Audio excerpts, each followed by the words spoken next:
Patricia Gervas, hay un tema muy interesante que tiene que ver con el nacimiento de lo que los argentinos llamamos deuda externa y que muchas veces ha sido discutido, ¿no? Que tiene que ver con el origen, con el nacimiento de toda esta historia. Así es.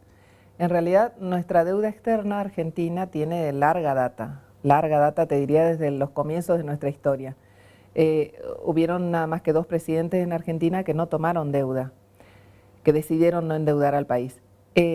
Pero lo que a mí me gustaría comentarte ahora es qué pasó con esta deuda desde el 76 a la fecha, que se reprodujo exponencialmente. Te aclaro además que como ciudadana me interesa la temática y como ciudadana investigo sobre el tema porque creo que la deuda externa lo que hace es hipotecar nuestro presente y nuestro futuro y por supuesto el futuro de las generaciones siguientes. Y mucho se ha discutido sobre el tema del origen respecto a si se trata de un procedimiento que tiene visos de legalidad, que tiene visos de legitimidad. Mucho se ha discutido durante muchísimo tiempo en Argentina sobre esto. Y bueno, vos tenés una experiencia propia en términos de tu carrera dentro de los bancos y fundamentalmente de conocer cómo es un procedimiento genuinamente iniciado, ¿no? Así es. Bueno, vamos a hablar entonces, para empezar, de un ciudadano ilustre, diría yo, porque fue un ciudadano comprometido, que es Alejandro Olmos. Alejandro Olmos ya falleció, era periodista y fue un ciudadano que a tal punto tuvo compromiso con esto del presente y el futuro de los argentinos en general, que se atrevió a iniciar un juicio contra Martínez de Oz en su calidad de ministro de Economía, justamente por haber, en principio, cambiado el modelo económico de productivo rentístico financiero, ¿sí? Ese fue el primer punto en los años de 1976, básicamente. Entonces, Alejandro Olmos inició una causa que finalmente, después de 20 años de consustanciarla él personalmente contra todo el establishment, tanto durante el gobierno de facto como luego durante la democracia, casi en solitario Alejandro Olmos trabajó en esto, convocó peritos de primer nivel que lo ayudaron, que lo acompañaron, se hicieron peritajes diversos sobre qué pasaba con nuestra deuda externa, con cómo se reprodujo exponencialmente, dónde están los registros.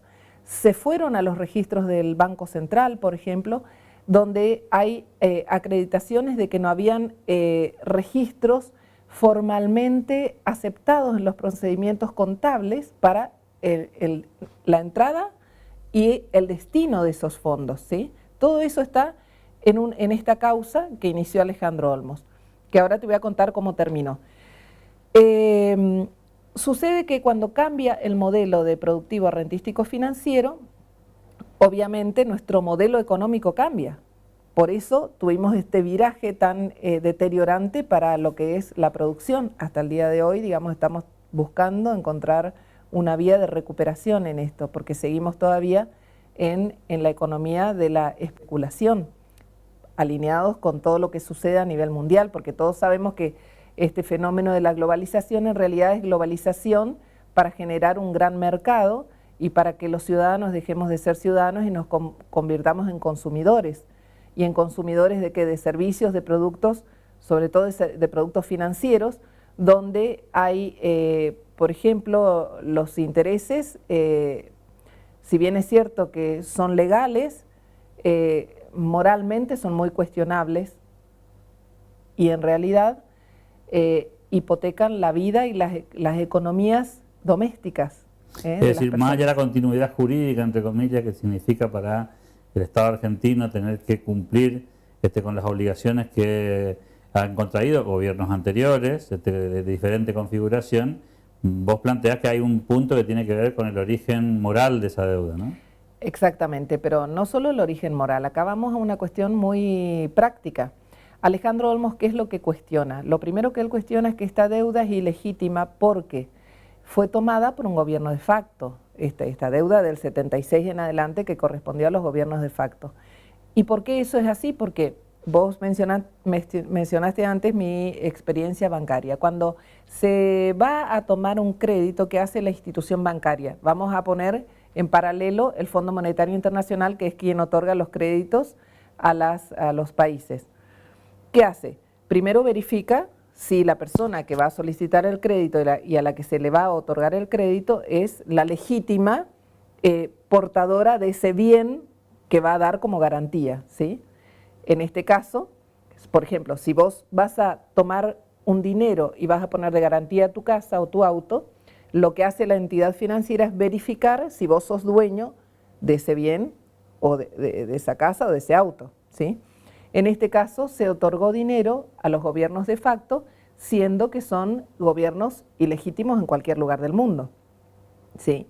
El hecho de que estén ocupando un espacio que corresponde al gobierno de un país no quiere decir que sea, digamos, el legítimo destinatario de un crédito o de diversos créditos, porque fueron irregularidades reiteradas y sucesivas las que se sucedieron con la toma de esta deuda, que es lo que Alejandro Olmos cuestionó todo el tiempo. Entonces, primer punto,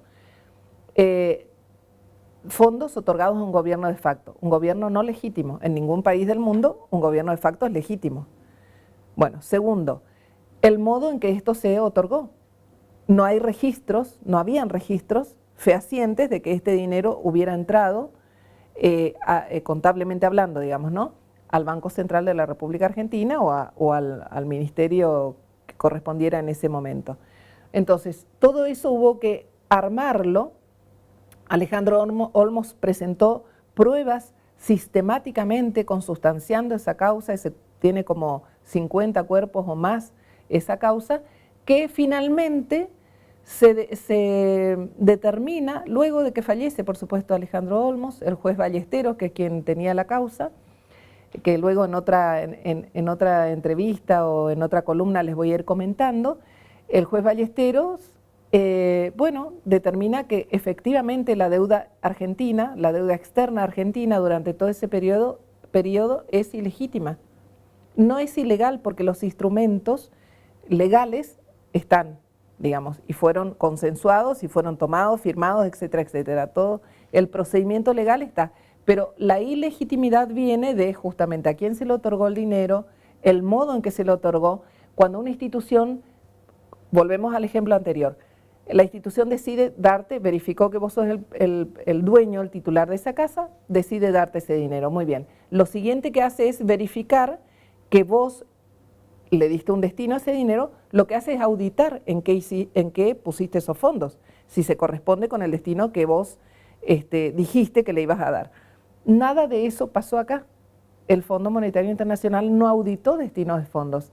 O sea que ese dinero entró a Argentina irregularmente, en la mayoría de los casos, y tampoco la entidad auditó, o sea que la entidad es tan responsable como los funcionarios de ese momento en cuanto a todas estas irregularidades que se produjeron. Y esta ilegitimidad, por supuesto, ¿sí? Por eso se determinó, y es el único país del mundo que tiene un instrumento jurídico, digamos, que sienta precedente, declarando la ilegitimidad de la deuda externa argentina. Y eso yo creo que también hubiera sido conveniente hacerlo entrar a jugar en este momento que tenemos que pagar todo este dinero que otra vez nos pone en riesgo a todos los argentinos. Es interesante esta mirada porque de alguna manera revisa el fondo de la cuestión, ¿no? Lo que está más allá de lo que se visualiza. Y probablemente en algún momento esto tenga consecuencias también jurídicas para los protagonistas de la historia, digo, para aquellos que de una u otra manera estuvieron en el centro de la escena en distintos gobiernos, ¿no? Porque ha habido también una legitimación posterior, digo, ¿sí? Más allá del origen, que fue convalidando este mecanismo. Exactamente, porque si se hubiera tomado este precedente que existe en la Argentina, solo en Argentina a nivel mundial, y que está archivado en uno de los subsuelos de nuestro Congreso de la Nación, y la verdad es que yo arriesgaría a pensar que muchos de nuestros legisladores de todos estos años desconocen incluso que existe, y que es un instrumento muy importante para dejar de una vez por todas de legitimar una deuda que no existe. Además hay un punto que quiero ya dejar planteado. En el momento, era tal el nivel de irregularidad que en el momento de determinar cuánto se debía, el gobierno argentino llamó a los acreedores y los acreedores dijeron cuánto les debíamos. Esto es una barbaridad desde cualquier punto de vista que se lo mire. Entonces, ¿por qué es tan grave esto? Porque la deuda externa tiene que ver con nuestra deuda interna de salud, de seguridad, de educación fundamental, porque sin educación no tenemos futuro ninguno. Todo lo demás que hagamos es parche si no tenemos educación. Y además de eso, que cada ciudadano argentino que nace hoy, nace ya con una deuda de aproximadamente 4.900 dólares sobre su cabeza. Patricia Herbert, gracias por el tema, gracias por la propuesta de esta oportunidad y nos falta la ocasión para que volvamos a profundizar este y otros temas. Bueno, muchas gracias Alberto por convocarme. Hasta pronto. Adiós.